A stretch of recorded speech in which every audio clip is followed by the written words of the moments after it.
নমস্কার সবাইকে। আজকে আরও একটি রান্না নিয়ে চলে এসেছি তোমাদের সাথে শেয়ার করার জন্য। দেখো আজকে আমি চিকেন রান্না করেছি, তো এই চিকেনটা বেরিয়ে নিচ্ছি। এটা আমার মেয়ের খাবার।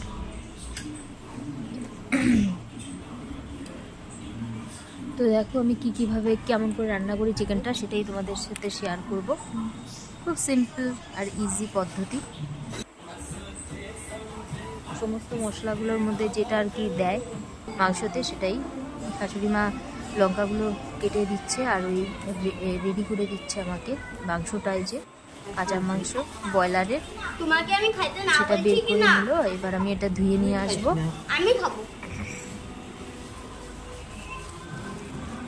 তো ধুয়ে নিয়ে আসার পরে যে এখানে আমি লেবু দিয়ে রাখছি মাংসটার মধ্যে। লেবুটা দিলে মাংসটা খুব সফট আর নরম হয়, অথচ ভেঙে যায় না। তো এই যে মাখিয়ে নিলাম লেবুটা দিয়ে। দেখবে একটু পরেই জল ছাড়া আরম্ভ করে দেবে। এক্সট্রা যে মাংসের জলটা আছে সেটা অনেকটা বেরিয়ে যায় লেবুটা দিলে। আর এই যে মশলা রেডি হয়ে গেছে।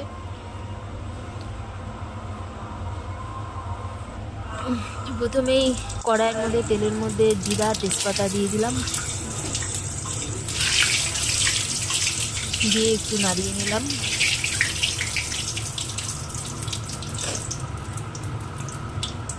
নাড়ানোর পর এবার আমি পেঁয়াজ দিয়ে দেবো সোমবারে। পেঁয়াজটা দিলাম, এটাকে একটু ভাজা ভাজা করে নেব।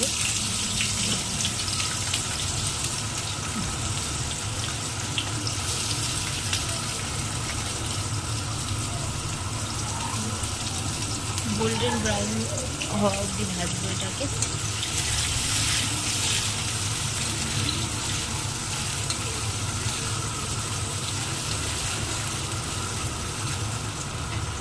তো এই যে পেঁয়াজটা ভাজা হয়ে গেছে, দেখো।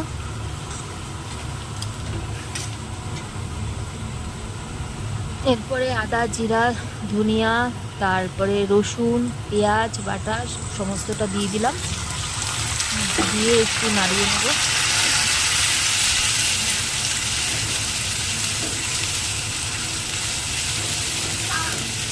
এরপরে টমেটো কেটে রেখেছিলাম কাঁচা, সেটা দিয়ে দিলাম।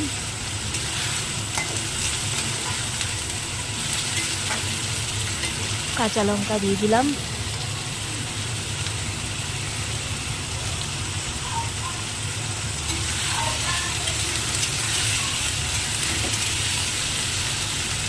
হলুদ দিয়ে দেওয়া হচ্ছে।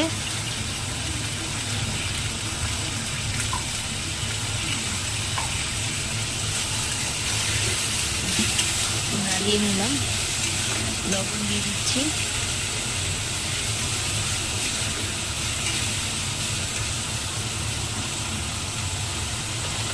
মশলাটা যাতে পুড়ে না যায় তার জন্য একটু জল অ্যাড করতে হবে। লঙ্কাগুলো দিয়ে দেওয়া হলো, একটু জল দেবো সামান্য, কারণ ওটা অনেকক্ষণ ধরে কষাতে হবে, তো হাফ কষিয়ে নেবো, তারপরে এর মধ্যে মাংসটা অ্যাড করবো। না জল না দিলে না পুড়ে যাবে। জল দিয়ে এবার আস্তে আস্তে করে এটাকে কষিয়ে নেবো। মাংস থেকে দেখো কতটা জল বেরিয়েছে লেবু দেওয়াতে। এই যে এবার কষিয়ে নিচ্ছি।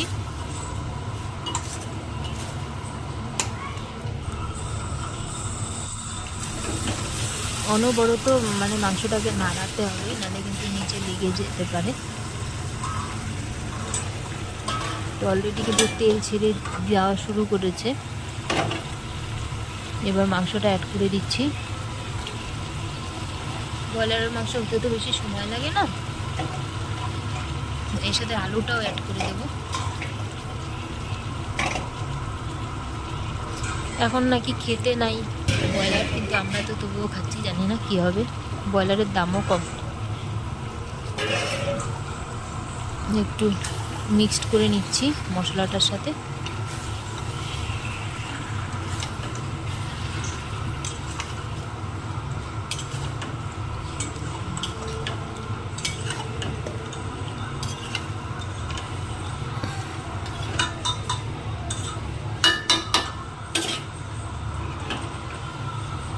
এরপরে আলুগুলো দিয়ে দিলাম।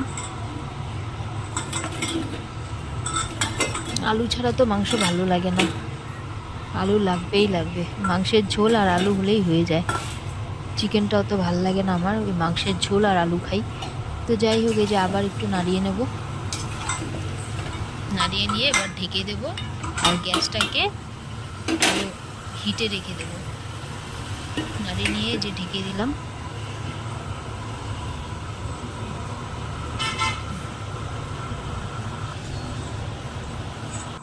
তো এবার বারবার করে উল্টে পাল্টে দেখে নিতে হবে।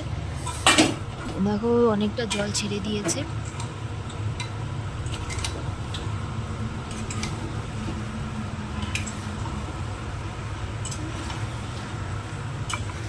এরপরে যখন আর একবার ঢাকনি উঠাবো তখন দেখবে আরও জল ছাড়বে।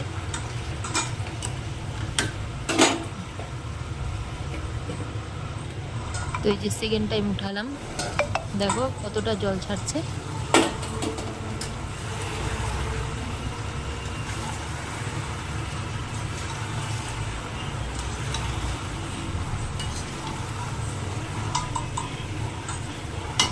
আবার ঢাকা দিয়ে দিব।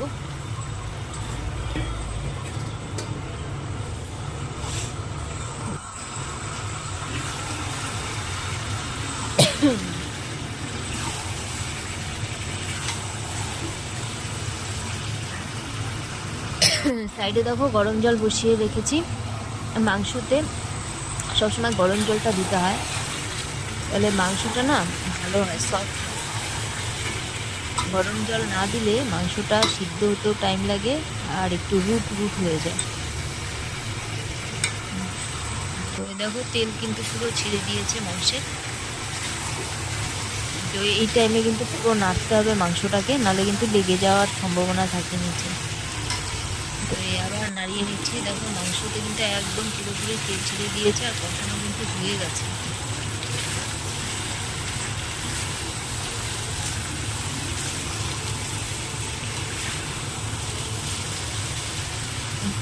পুরো তেল ছেড়ে দিয়েছে। এটা আবার নাড়িয়ে নিচ্ছি। যা মশলা ছিল সব কিন্তু দেখো, লঙ্কা টঙ্কা কিচ্ছু দেখা যাচ্ছে না, যেগুলো কাঁচা দিয়েছিলাম সব কিন্তু পেস্ট হয়ে গেছে। একদম কষানোর জন্য এটা হয়ে যায়। যেমন তুমি কষাবে তেমন রান্না হবে, কষানোতেই রান্নার টেস্ট নির্ভর করে। দেখো কষানো পুরো হয়ে গেছে আমার, কিন্তু একটা মাংস কিন্তু গলেনি, সবগুলো একদম গোটা গোটা আছে। তো এবার গরম জলটা অ্যাড করে দেবো, দিয়ে এবার একটু নাড়িয়ে নিচ্ছি।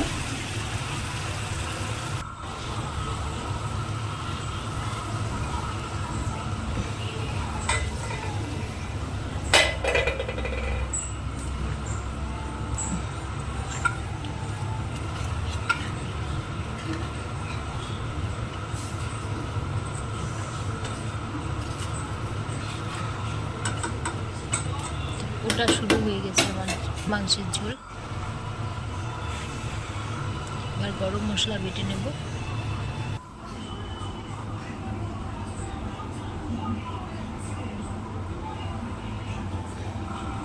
তো গরম মশলাটা বাটা হয়ে গেছে, এবার আমি দিয়ে দেবো ঝোলের মধ্যে।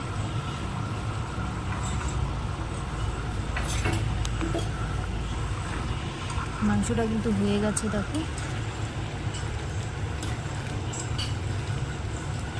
আর অপূর্ব খেতে হয়েছিল কিন্তু মাংসটা, খুব টেস্টি হয়েছিল।